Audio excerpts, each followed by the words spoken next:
பார்த்து வருகிறோம். வண்டலூர் அருகே அமைக்கப்பட்டுள்ள கிளாம்பாக்கம் புதிய பேருந்து நிலையம் வரும் டிசம்பர் 30ஆம் தேதி திறக்கப்பட இருக்கிறது. முதலமைச்சர் மு.க.ஸ்டாலின் இதனை திறந்து வைக்க இருக்கிறார்.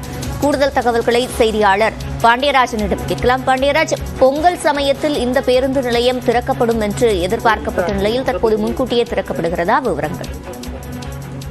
சிவரஞ்சனி, தென் மாவட்ட மக்களினுடைய பயணத்தை எளிமையாக்கக்கூடிய வகையிலும் அதே போல சென்னை கோயம்பேடு மற்றும் புறநகர் பகுதியான GST சாலை பகுதியில் போக்குவரத்து நெரிசலை குறைக்கின்ற விதமாக கிளாம்பாக்கம் பேருந்து நிலைய கட்டுமான பணிகளானது கடந்த சில வருடங்களாக நடைபெற்று வந்தது. இந்த பேருந்து நிலையத்தில் இறுதிக்கட்ட பணிகளானது நடைபெற்று வரக்கூடிய நிலையில் அவ்வப்போது அமைச்சர்கள் சேகர்பாபு, தாமோ அன்பரசன் உள்ளிட்டோர் நேரில் சென்று பல்வேறு கட்ட ஆய்வுகளையும் மேற்கொண்டு பல்வேறு பணிகளை முடித்து வைத்து வந்தனர். இந்த சூழ்நிலையில் கடந்த முறை ஆய்வுக்கு சென்ற அமைச்சர் சேகர்பாபு வருகின்ற பொங்கல் பண்டிகைக்கு முன்பாக இந்த பேருந்து நிலையம் பொதுமக்களுடைய பயன்பாட்டிற்கு வரும் என்று தெரிவித்திருந்தார். இந்த சூழ்நிலையில் வருகின்ற 30ஆம் தேதி கிளாம்பாக்கம் பேருந்து நிலையத்தை முதலமைச்சர் மு.க.ஸ்டாலின் அவர்கள் திறந்து வைக்கிறார் என்ற தகவலானது தற்போது வெளியாகி இருக்கிறது.